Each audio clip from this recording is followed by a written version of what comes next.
Yo, thanks for tapping in with me. Thanks for checking in for another episode of Blow One with me. First, giving thanks and honor to God, the Most High. Thanks for the opportunity to be here on this platform, share with you guys. Um, it's been a long time since I tapped back in, but let me make sure I share all my handles with you guys. YouTube, Blow One with me. That's the channel. That's the whole thing. That's the whole movement, mental awareness. Chet saying, the brand. Um, my Instagram is JR Inc. J underscore R underscore Inc. And Chess saying products for you. You can find me there. My Facebook is Chess saying underscore inspirations. You can find my shop there, my website, all the links there to that. You guys like, share, subscribe, donate, support. I got a Cash App, DJ Foreign 647. So like any of that, I like money. Like you know what I'm saying. If you find what I say uh, helpful to you, I'm not really trying to monetize off of this like that, but I just want to give to my people. So just like, share, and subscribe is good for me. I wanted to talk today about a very important issue going on, a situational thing that's going on inside our culture and inside the other cultures also. But I wanted to talk specifically about how it affects our culture. Um, so today, I didn't take time to pull out nothing and try to go through anything or break it down and all of that stuff. I know. So today we just gonna sit and we gonna blow one. I got the backwood, and there's a story behind this backwood I want to tell y'all. So my stepdaughter had a guy she wanted us to meet, um, and I was very impressed by this guy. I might start with that, right? So she wanted us to meet her. She was a little bit happy about him. We said, okay, we'll meet him. We'll meet him. Um, so she wanted to invite him over for dinner. Last weekend, he came over. We had a little barbecue. We sat down and talked and chopped it up. But how he made his interest, his first impression, was really key to me. Um, he came over, like, right? So me and my wife had got back. He was already here. Um, and he greeted us with gifts. Like, so he came bearing gifts, first of all. And he wanted to meet us, and she was excited for us to meet him. But he was like, he was trying to be a man about it, right? So he came bearing gifts. He brought my wife flowers. I was like, okay. And he brought me a pack of backwoods, and this the last one. I don't really like these days because they're difficult to roll at times, but I learned how to roll them. And they smoke pretty good, so I kind of like them now. So big ups to him because he came through and he acted like a grown man about it. Like I was pretty nice though. Brought me a pack of backwoods. Dude ain't never brought me nothing. You know what I'm saying? But he came. I was pretty impressed by that. I would say take a note from his book. Like that was a pretty good move.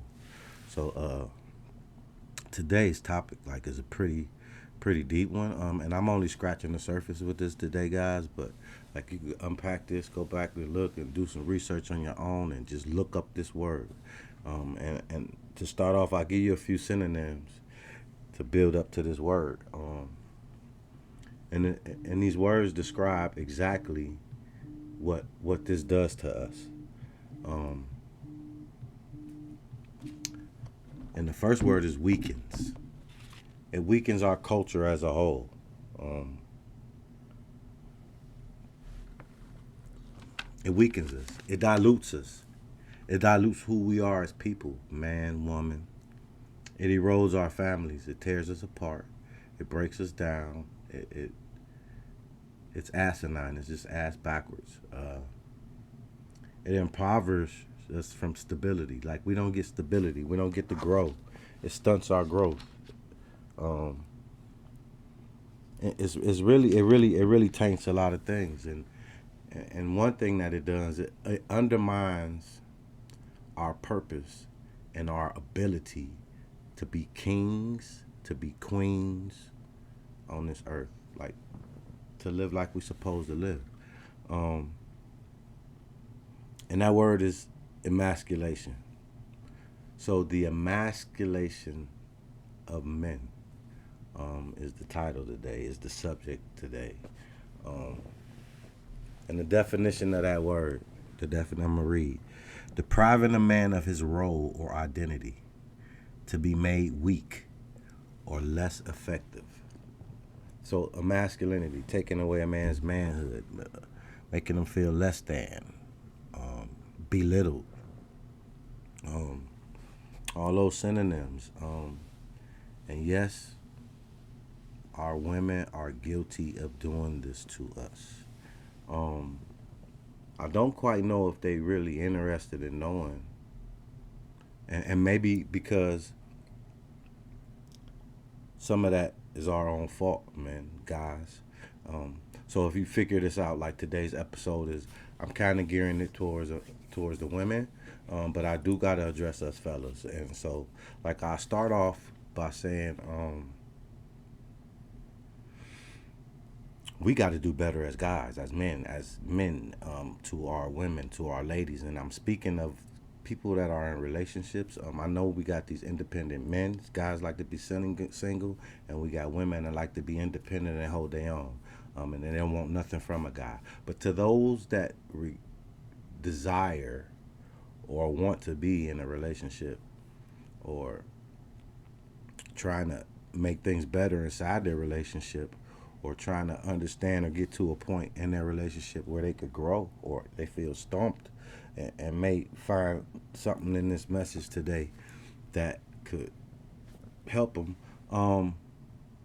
Guys, we got to do a better job of being responsible, being providers, being leaders, being teachers, and protecting our squad. We got to protect our squad. And sometimes the women make this hard for us, so that's where I'm gonna get into this. And we also gotta be careful about how we carry ourselves as men. We gotta be responsible for the things we put out as men. So like I could get into a lot of little stuff, like even the dress code nowadays. And some of it look cool. Like I got a beef with some of it because like I like those little man purse, little bags that like sometimes that look nice with the fit. And I know a lot of dudes be like, man, that's a, even my wife was like, you ain't getting that shit. Mm-mm. But like sometimes I like the man bag. That little man bag cool. Hey, you could keep the Thule right there. Like that's what it is. But like it's so like I battle with some of that. But the skinny jeans and the skirts and like just going like you could go too far. Like I think a lot of times it go too far, and this is all because of a deprogramming that we've been subject to. That's been systematically passed down. Y'all don't mind me. I keep looking up when I'm thinking I'm talking. My wife keep telling me to focus. But it's been passed down from generations, and it starts sometime even with us as little boys. Kendrick Lamar got this song where he depicted about everything he did, everything that happened in his family, in his house. His mama said, I beat your ass. That was the response. I beat your ass. I beat your ass. Emasculating. So like just growing up through something like that is kind of traumatic. And that's the thing. Sometimes we don't even realize some of the trauma and the traumatic situations we've been through that's kind of programmed us to be a certain way, to be emasculated, and why we feel the way we feel sometimes, or why we react the way we react when we going through something, or why we get triggered, or you don't even know it's a trigger, but it make you feel some kind of way. So like as women, and that's who I'm talking to, I address the dudes a little bit. Like they got to be responsible. They got to know what they're doing. They got to be holding their own, because the things that we need, we kind of feed off. It's like yin and the yang, right? And I know sometimes some people gonna disagree with me, Some women probably, but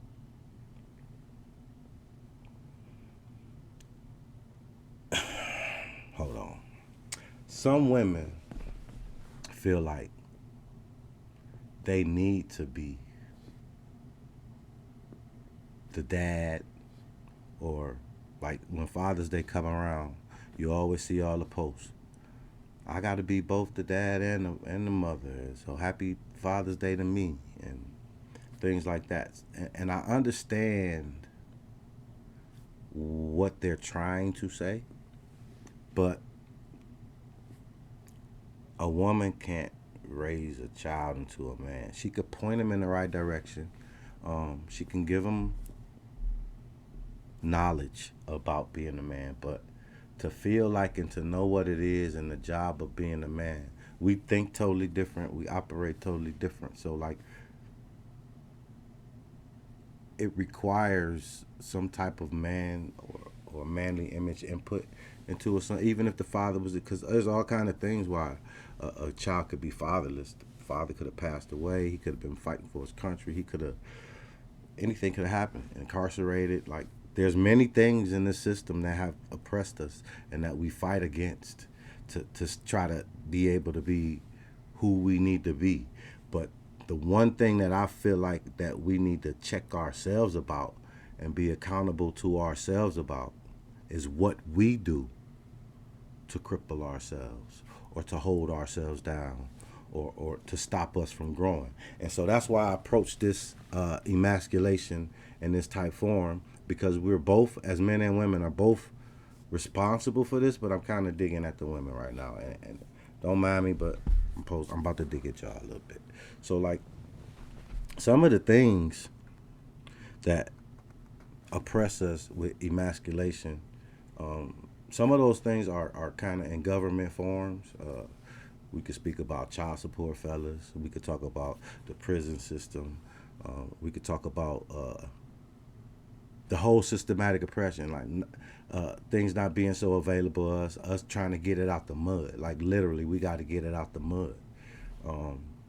So when we choose who we lay with and who we have kids with and who we want to be with, we kind of got to choose wisely. And this is all a learning process and a growth process, because this start when you're younger, and we got to learn as we grow. But being in that situation where you with a partner or a woman, a man, we got to learn how to build each other up, because that's what we're supposed to do. Like I said, it's like a yin and a yang. A woman is to be by a man's side, and I'm keeping it simple. But the man is to lead. The woman's job is to nourish and to empower that guy to lead, because what she could give to that man can just make his light shine so much more. And who benefits from that? The whole family, the whole tribe. So like with emasculation, you literally take a man out of his element. And so you may ask, okay, so how do we emasculate? Tell me how we emasculate? How we do this? How do this happen? Because I want to hear that. Well, y'all, just the attitude. So this whole emasculation thing, in my opinion, is all about an attitude.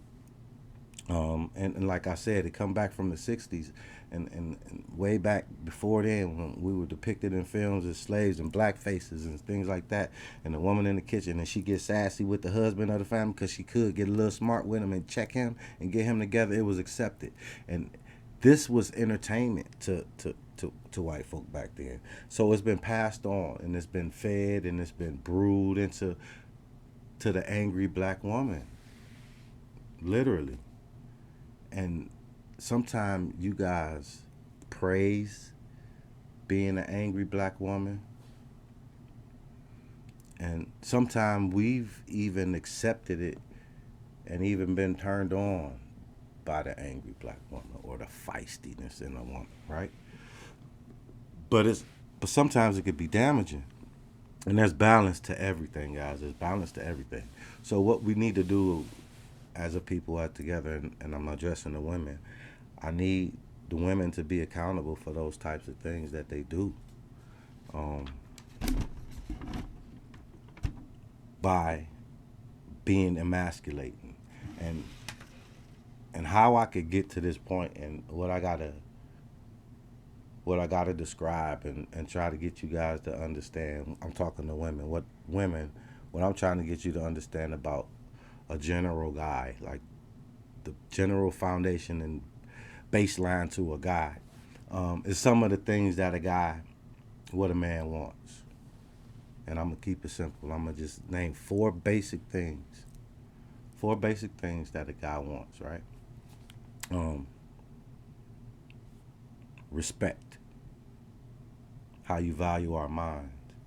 How you respect what we say, or if we being smart, if we smart guys, or thinkers, and we trying to lead, and we trying to be providers and protect you guys, how we think, we would love for you guys to respect our minds, like, because we definitely can respect yours, and we talking about a healthy, being healthy, right? We should be able to respect each other.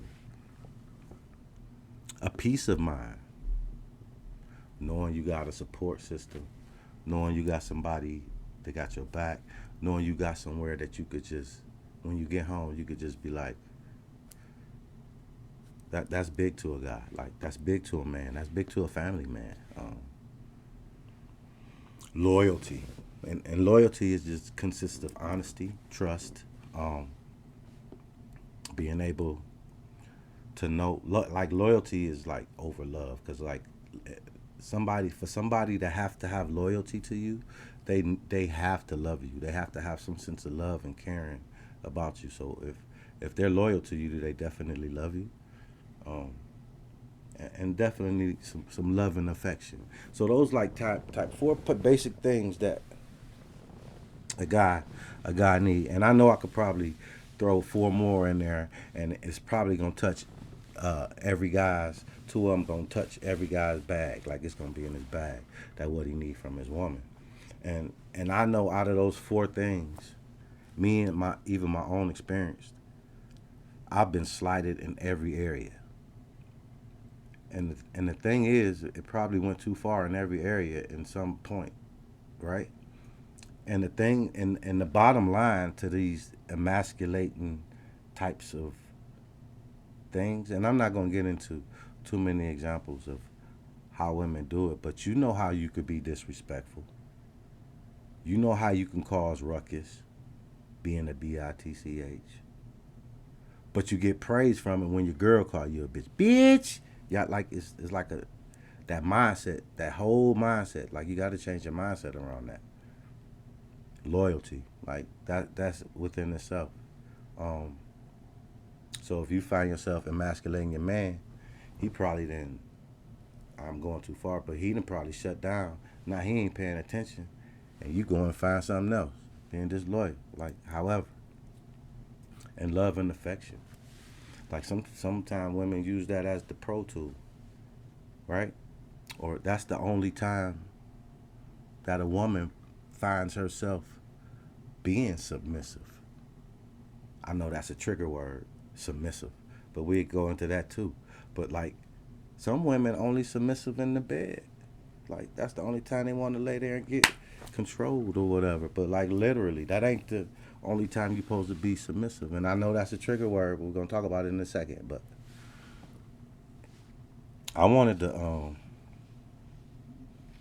play this little clip real quick. And I want y'all to listen to this. And this is just an example of being emasculated, right? So listen. Hello? I don't want to talk. But dang, how you doing today? Good, I don't want to talk. Why you always tell me that? Because I don't like talking to you. I don't like talking to you. But you won't even let me ask the question before you try to answer. You just said, how are you? You just said, how are you? Oh my goodness, Demi, why you so rude to your daddy? I don't like talking to you. But that doesn't give you a reason to be rude. You gotta honor your mother and your father, sweetheart. Okay, I don't want to talk. I get that much, but you don't have to be rude about it. I said I don't want I know that. I heard you the first 4 times, but you still need to stop being rude. That's the whole thing about it. I'm telling you something and you're not listening. Because I'm the parent, you can't tell me nothing. That's the thing. I can express my feelings. You definitely can, but you can do that without being rude as well. That's the whole thing. That's the key. Okay. You don't be rude and you don't be disrespectful. Okay, but you don't have to talk over me either. But you don't have to talk over me. So if you don't want to talk and you're going to talk over me, you could just be quiet and let me say what I got to say. You get that from your mama. But I love you and I miss you anyway. Bye-bye. So my man getting kicked out the Navy. Y'all hear that?